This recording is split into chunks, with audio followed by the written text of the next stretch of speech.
The shout rips you from half-sleep. There she blows. It is not a warning. It is a summons. You're already scrambling to your feet before the words finish echoing down from the crow's nest. The deck tilts beneath you, slick with last night's frost, and your shoulder slams the mast hard enough to rattle your teeth. The harpoon waits where you left it, its shaft damp, its iron tip cold and hungry. Men burst from the forecastle like rats from a flooded hold, shoving past in the mad rush to the longboats. No one wants to be the one who slows the hunt. The mate's voice lashes the air, spitting orders sharp enough to draw blood. You leap for the rope, boots skidding, and drop into the longboat with a bone-jarring thud.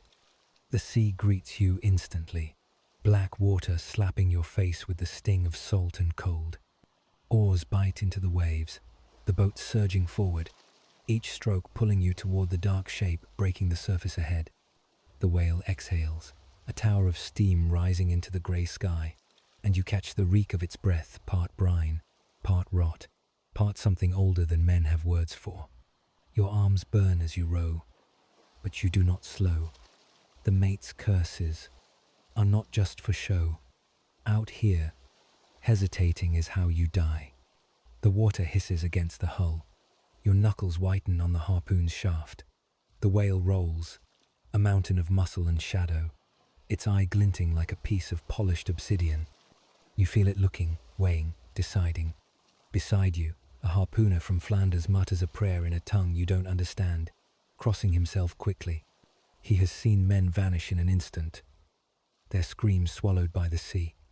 The gap closes. You can feel the churn from the beast's flukes under the boat, a deep, living tremor through the wood.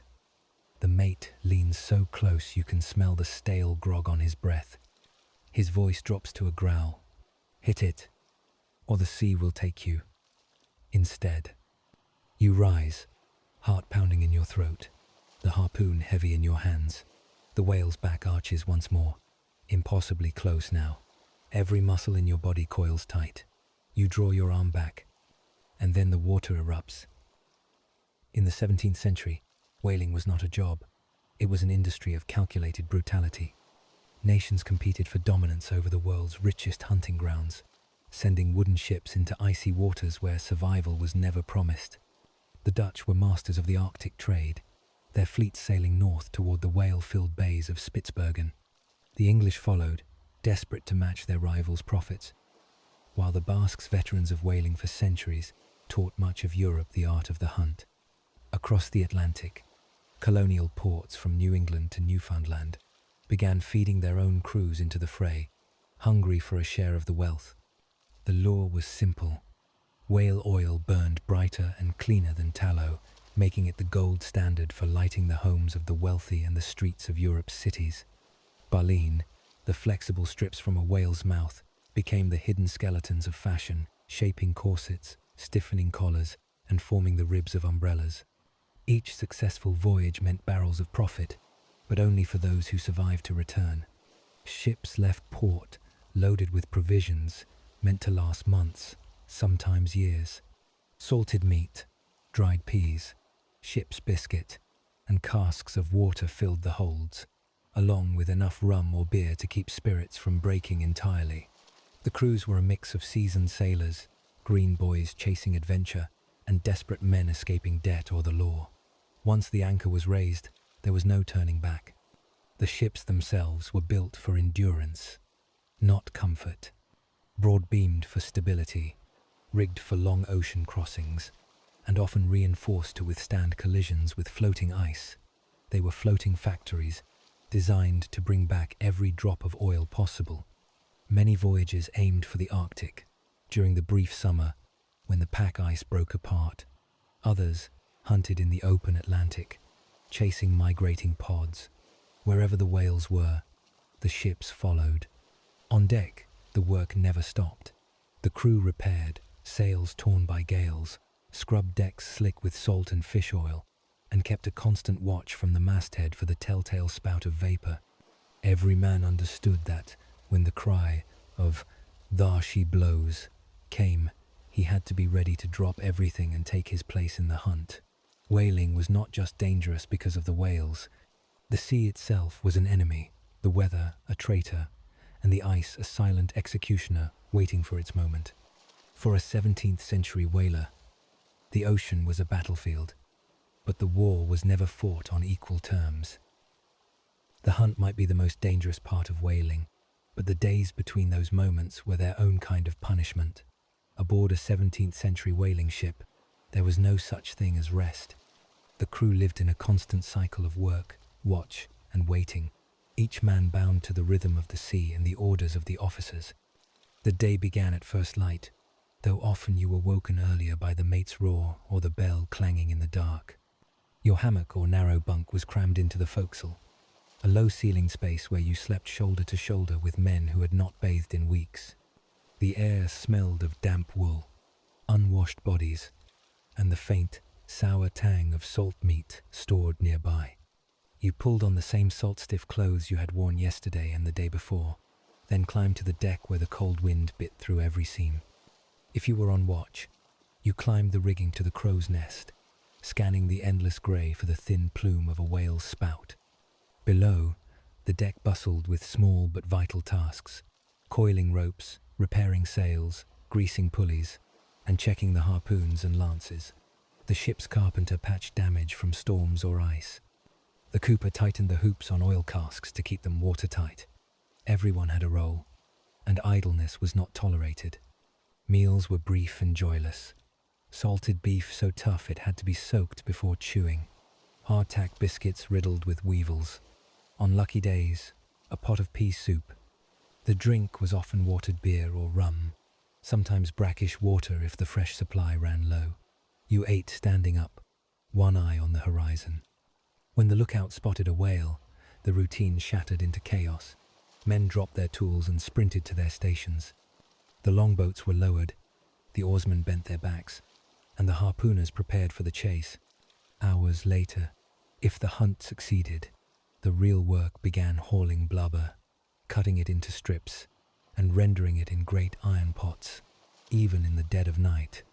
In calmer weather, days could pass without a sighting, the monotony broken only by the captain's orders or the sudden cry of an officer spotting a distant sail. The men gambled with dice carved from whalebone, swapped stories, or sang sea shanties to keep their minds from turning in on themselves. But beneath every moment of routine was a taut thread of readiness. The ocean could shift from calm to killing ground in the time it took for a cloud to blot out the Sunday. On a whaler, you learned quickly. Boredom was a gift. Excitement usually meant blood. Everything on a 17th-century whaler's deck was built for one purpose: finding, striking, and processing whales before they slipped back into the deep. The tools were simple in design, but deadly in use, and every man aboard had to know them by feel in the dark. The harpoon was the heart of the hunt. A heavy wooden shaft, often ash or oak, carried an iron head forged with barbs that curved inward like claws. When thrown by a skilled harpooner, it would pierce the whale's thick blubber and anchor deep. The haft was bound to a long coil of rope, carefully flaked in the bow so it would run free without tangling.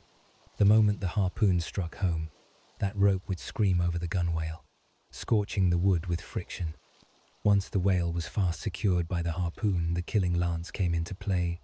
Longer and thinner, its sharp head was designed to reach vital organs, ending the fight before the animal could drag the boat miles from the ship. But before was a relative term. Many whales towed crews in what sailors grimly called a Nantucket sleigh, ride a desperate chase through open water at terrifying speed. The strain could snap oars, capsize boats, or pull men overboard to drown. Beyond the weapons, there were tools for the grim aftermath. Flensing knives, as long as a man's arm, their edges kept sharp enough to shave hair, blubber hooks, and winches to haul strips of fat onto the deck. Cauldrons, known as trypots, to boil the blubber into oil, their smoke staining the rigging with a permanent greasy soot. The smell of the tryworks could travel miles, a mix of burning fat, salt air, and the faint sweetness of rot. Navigation relied on instruments, just as crucial to survival. The captain's quadrant or astrolabe to plot position by the Sunday sandglasses to measure watches, a lead line to gauge depth near the ice. The harpoon might win the prize, but these tools brought the crew home alive. Every man on the ship had touched these tools, some with reverence, others with fear. The harpooner's skill could mean a share of profit. A careless oarman might lose fingers to a whipping line. The carpenter's repairs could keep a boat afloat long enough to make the killing stroke. Out here, tools were never just objects. They were extensions of your own body, and in the frozen waters of the 17th century hunt, they were the only argument you had against the ocean's indifference. One missed throw could end a season. One frayed rope could end a life. When the whale finally surfaced for the last time, the sea itself seemed to hold its breath. The boat eased in close, the harpoon rope taut as a drawn bowstring. The killing lance slid into the harpooner's hands, its point glinting in the thin light. With a single thrust, he drove it deep, aiming for the lungs or the heart. The water erupted. The whale's tail smashed the surface, sending a wall of spray over the crew.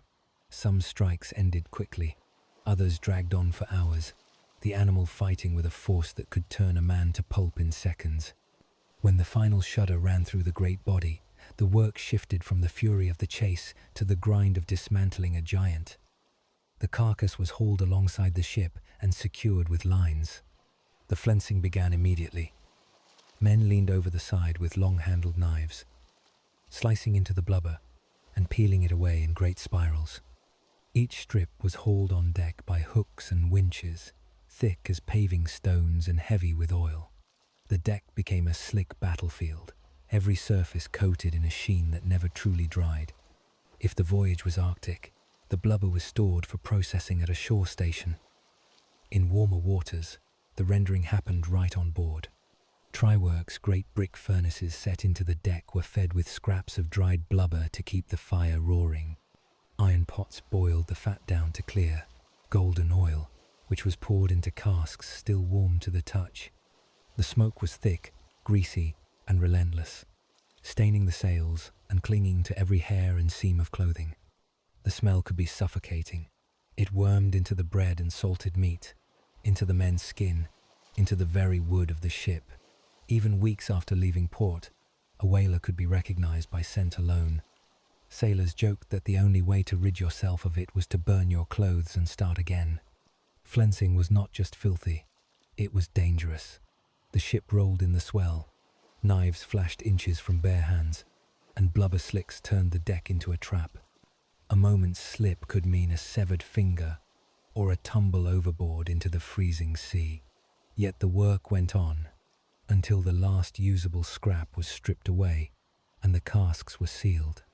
The whale's body, stripped and hollow, was cut loose to sink beneath the waves. The crew did not watch it go.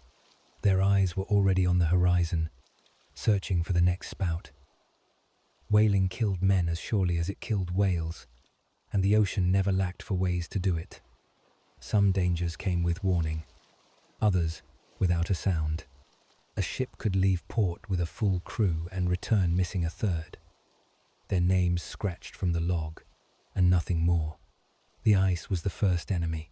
In Arctic waters, it could close without warning, trapping a ship until the pressure crushed its timbers like dry kindling. Crews abandoned to the floes faced cold that burned the lungs and turned exposed skin to white stone. Even in open seas, sudden squalls could flip a longboat mid-chase, sending men into waters cold enough to kill in minutes. Those who did not drown often slipped beneath the surface before rescue, pulled down by the weight of their own soaked clothes. Then there were the whales themselves. A harpoon did not always make them flee. Some fought back. Sperm whales had been known to ram boats or even the mothership, splintering planks with a single strike. The slap of a fluke could smash a man's ribs or knock him clean out of the boat. One bad hit could turn the calm sea into a frothing grave. On deck, the tools meant to carve and cook a whale could be just as deadly to its hunters. A coiled rope could catch an ankle and drag a man screaming overboard. A flensing knife, swung in haste, could open a thigh to the bone. The tryworks burned hotter than a forge, and a moment's slip could send boiling oil across bare skin. Sickness stalked every voyage. Scurvy bled strength from the gums and left joints too stiff to row. Dysentery spread fast in the cramped, damp quarters. The drinking water, stored for months in wooden casks, often turned foul, leaving men to choose between sickness and thirst. Rats and lice were constant companions, gnawing on food stores and on the men themselves. Worst of all was the slow erosion of the mind. Months without sight of land wore down even hardened sailors. Quarrels festered in the darkness of the forecastle. A missed whale could set tempers boiling. Mutiny was rare but never impossible, and captains knew it. Discipline was enforced with fists, rope's end, or the promise of lay no share of profit when the voyage was done. Out here, death was never an intruder. It was a passenger, waiting its turn. Life aboard a 17th-century whaler was a floating hierarchy, as rigid as any found on land.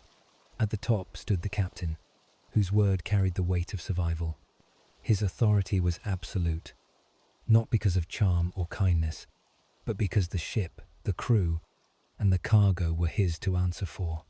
Beneath him were the mates, men trusted to lead hunts, navigate, and enforce discipline. Below them, the harpooners specialists, whose skill could mean the difference between a full hold of oil and an empty return. Common sailors made up the bulk of the crew. They hauled lines, manned the oars, patched sails, and performed whatever back-breaking task the day demanded. Green hands, the least experienced, did the worst jobs, scraping barnacles, cleaning tryworks, and scrubbing decks slick with whale gore. There was little room for sentiment in this chain of command. Respect was earned through skill, endurance, and obedience. Pay came in the form of a lay, a fractional share of the voyage's profit rather than a fixed wage. A captain might receive 1/10 of the total earnings, a harpooner 1/20th, and an ordinary seaman as little as 1/300th. The system kept men hungry for success, but it also meant that months of hardship could end in disappointment if the hunt was poor. Crews were often a mix of nationalities and backgrounds. Dutch captains might command Basque harpooners, English sailors, and indigenous hunters from Greenland or Newfoundland. Language barriers were bridged with gestures, shared work, and the universal rhythm of the hunt. Still, rivalries could flare, especially when the stakes were high. Off-duty hours were scarce, but men found ways to fill them. Dice and card games were common, carved from scraps of whalebone or wood. Sea shanties rose from the forecastle at night, their rhythms echoing the pull of oars. Some men kept journals, though most left no written trace of their lives beyond the captain's log. Others whittled, carving elaborate trinkets from baleen or ivory to sell in port. Food, cramped quarters, and constant proximity bred tension. Fights broke out, though serious disputes were dealt with swiftly by the mates. Punishments ranged from extra duty to flogging. The worst fate was to be marked as unreliable or a coward, a reputation that could follow a man from ship to ship, closing doors in every port. This life had no room for weakness. Those who could endure the cold, the danger, and the captain's temper earned a place among the crew. Those who could not were remembered only as men who went overboard and never came back. Sailors were practical men, but they sailed in a world where logic ended the moment the sea took a life without reason. Whalers carried their own collection of beliefs and rituals, some inherited from centuries of seafaring, others born directly from the bloody work of the hunt. Certain acts were thought to tempt fate. Whistling on deck was frowned upon, said to call up storms. Killing an albatross was unthinkable, for it was believed these birds carried the souls of drowned sailors. Even in the frenzy of the chase, some refused to strike the first blow at a whale without a whispered prayer, an offering to whatever spirits ruled the deep. The presence of women aboard was almost universally shunned. Crews believed they brought bad luck, stirring jealousy among the men and anger from the sea itself. Yet in some hunting communities, a woman might be allowed to touch the harpoon before a voyage, as a blessing for a safe return. Contradictions like these lived easily alongside one another in the minds of sailors. Whales themselves were surrounded by superstition. Some believed that striking a ghost whale, one pale with age or scarred from past hunts, would bring disaster on the ship. Others swore that certain whales remembered past encounters, recognizing specific vessels and seeking revenge. A few captains claim to have been followed for days by a single animal, surfacing just out of range, as if daring them to try again. Before the hunt, rituals might take place in the forecastle. A harpooner might tap the iron head of his weapon 3 times against the mast, or rub a scrap of whale sinew into the shaft for luck. Oarsmen sometimes tied bits of rope around their wrists to steady their pull, not because it helped, but because it had been done that way by the men before them. Superstitions also crept into daily shipboard life. A mug turned upside down was a sign that a man would not return from the next hunt. A sudden break in the wind at dusk was read as a warning to prepare for a death on board. Some men kept talismans hidden in their sea chests, a lock of hair, a carved bone charm, a coin from the first port they ever sailed from. On a whaler, survival meant skill with a harpoon and strength at an oar, but for many, it also meant keeping the old beliefs close. Out here, the line between luck and death was as thin as the rope that ran from boat to whale. By the final decades of the 1600s, the golden age of early whaling was already straining under its own weight. The seas that once seemed endless in their bounty began to change. In the Arctic, bowhead whales grew scarce near the familiar hunting grounds of Spitsbergen and Greenland. The great herds that had once lingered close to shore now retreated into heavier ice, forcing crews to sail farther north into more treacherous waters. Every added mile meant more risk, more provisions, and fewer ships making it home. Competition between nations only sharpened the decline. Dutch, English, and Danish fleets crossed paths in the same bays, each determined to claim the richest kills. Harpoon lines cut in secret during the night, rival crews racing to the same spout, sometimes colliding longboats in the water. The Basques, once the undisputed masters, found their influence waning as northern fleets adapted their techniques and built faster, sturdier vessels. The economics shifted as well.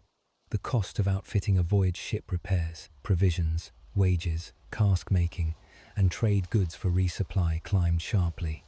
A poor season could leave investors bankrupt and crews unpaid. Ships returned with holds half full, and the oil fetched lower prices when markets were flooded. Some captains turned to sealing or cod fishing to make up the loss, a humiliating step for those who had once hunted the giants of the sea. The changing climate played its part. Colder winters and shifting currents during the Little Ice Age altered whale migrations. In some years, the pack ice arrived early, trapping fleets before they had filled their casks. Men were forced to abandon their ships, trekking across frozen seas in desperate marches toward rescue. By the turn of the 18th century, the whaling industry was transforming. Voyages grew longer, pushing into the Pacific and deeper into the Southern Ocean. Larger ships carried tryworks on board, allowing blubber to be rendered at sea rather than at shore stations. These innovations left the old 17th century style of whaling coastal hunts in the Arctic season fading into memory. For the men who had lived that life, there was little sentiment in its passing. They knew too well what it had cost. A whaler's career was rarely long, and his share of the profits could vanish with one unlucky season. Those who survived often left the sea with nothing but scars, a battered sea chest, and stories that grew darker with each telling. The hunt moved on. The sea stayed the same. Today, the world of the 17th century whaler survives only in fragments, in logbooks browned with age, in paintings of ships locked in ice, in the weathered bones of whales displayed in maritime museums. Coastal towns in the Netherlands, England, and northern France still keep the memory alive in their place names and harbour festivals, but the reality was harsher than any celebration admits. The legacy of these men is tangled. They were explorers, pushing into uncharted seas where maps ran out and icebergs loomed without warning.